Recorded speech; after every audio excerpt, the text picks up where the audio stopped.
అందరికీ నమస్కారం. సరస్వతి తెలుగు సాహిత్యం ఛానల్కు స్వాగతం. నా పేరు కంబం సిద్ధారెడ్డి. మా ఛానల్ని మీరు మొదటిసారి చూస్తున్నట్లయితే వెంటనే సబ్స్క్రైబ్ చేయండి. ప్రక్కనే ఉన్న గంట సింబల్ని నొక్కండి. తద్వారా మేము చేసే వీడియోలు మీకు నోటిఫికేషన్ రూపంలో రావడం జరుగుతుంది. మా ఛానల్ని మీరు చూస్తున్నారు కానీ సబ్స్క్రైబ్ చేసుకోవడం లేదు. మీరు సబ్స్క్రైబ్ చేసుకోవడం వల్ల మీరు నన్ను ప్రోత్సహించిన వారవుతారు. నేను మరిన్ని మంచి వీడియోలను చేయడానికి వీలవుతుంది. ఈ వీడియోలో నేను జాసువా గారి గబ్బిలము కావ్యములోని 111 నుండి 117 పద్యాలను మీకు వివరించబోతున్నాను. పుడమి అనంతకాల రథమున్ కదలించి మనుష్య కోటిపై నడిపి నసింపంచేయు యతనంబులు నీ బెదరింపులిచటన్ పడవని రుండమాలికలు పండ్లిగిలించి వెడందనోళ్ళతో మృడుని గలంబునన్ చనటి మృత్యువుతో యకశక్యమాడెడిన్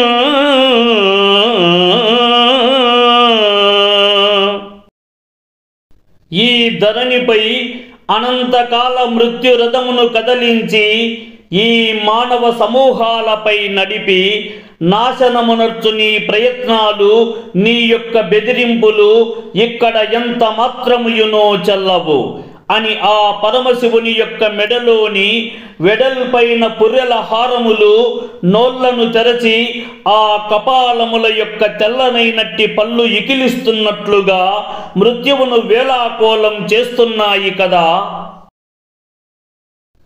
ఒలికిపోయిన పండు వెన్నెలల పాలు క్రోలుచున్నది తపిత చకోరకంబు ప్రొద్దుపోయెను నీ చిన్ని భోజనమును వెదకి కొనన్ పొమ్ము తబిసి గుబ్బెతల రాణి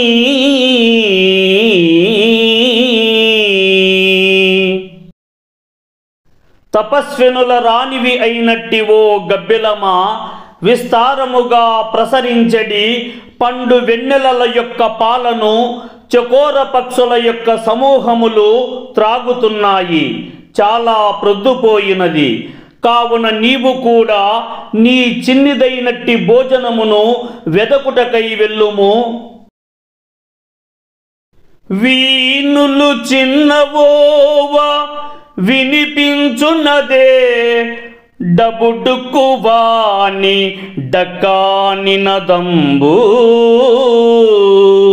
తూరుపు ముఖంబుగా హైందవ వీధి సభ్యతాస్థానము కల్గు తాను మనసఖ్య మెరింగినన్ కంటగించును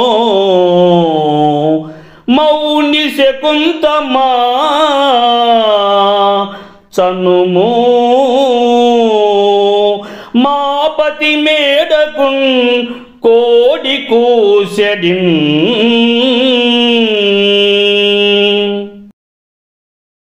చెవులు పగిలిపోయేలా ఆ బుడబుక్కలవాని డక్కా యొక్క ధ్వని వినిపిస్తున్నది. అదిగో తూర్పు వైపున హిందువుల యొక్క వీధిలో సభ్యతా స్థానమును ఉన్నట్టి తాను మన యొక్క మైత్రిని గురించి వినినచో ఓర్చుకోలేదు. ఓ మునిపక్షి, ఉదయకాలపు సూచికగా కొక్కరోకో అని కోడి కూయుచున్నది. ఇక ఏమాత్రము ఆలస్యము చేయక ఆ పరమశివుని మేడల వైపుకు వెళ్ళుము. నన్నొక మారు నీ దర్శనంబున ధన్యుని చేసి బర్గుడేమన్నది చెప్పి పొమ్ము విబుదాలయ హిమాలయవాసిని నాకు లేరు నీకన్నా శరణ్యులాప్తులు వికాసితమైనవి తూర్పు రేఖలున్ కన్నపు దొంగతోడా సదనంబున కుంచను మమ్మ పక్షిని.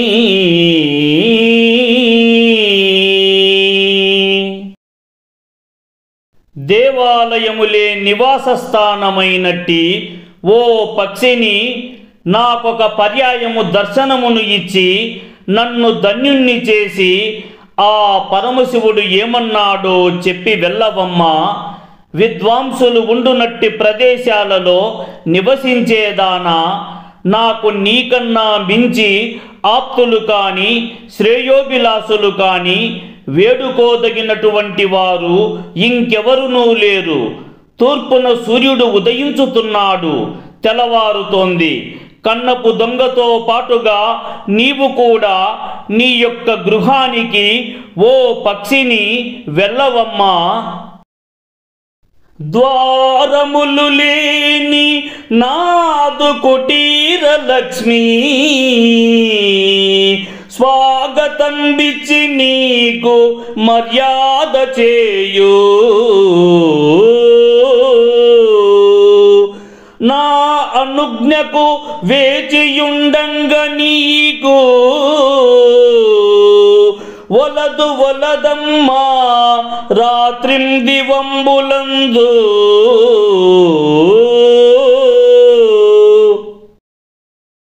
ఎలాంటి తలుపులు లేనట్టి నా యొక్క గృహము నీకు స్వాగతం పలికి నిన్ను ఆహ్వానించి నీకు అతిథి మర్యాదలు చేసి ఆతిథ్యము ఇచ్చును.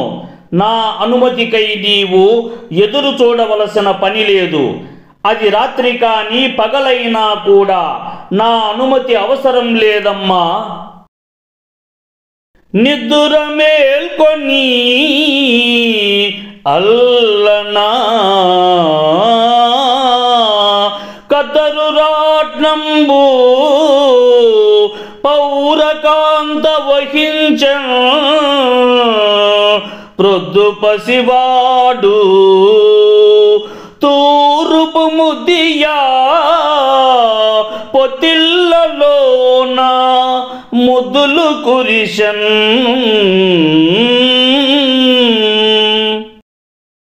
నిద్రను మేల్కొని లేచి నెమ్మదిగా ఒక పట్టణమనే స్త్రీ కద్దరు రాట్నమునకు సిద్ధపడినది. సూర్యుడనే ఒక పసిబాలుడు తూర్పు అనిడి ఒక స్త్రీ చేతుల యందు పొత్తిళ్లలో ముద్దులొలుకుతున్నాడు. వాని ఇష్టార్థములు కూర్చుదాని పోలే విశ్వనాథుని గుడికి గబిలము చనియే. వేయి చేతుల పెనుకాపు వేగిరింపన్ కచ్చె బిగించే అపేద కార్మికుండు.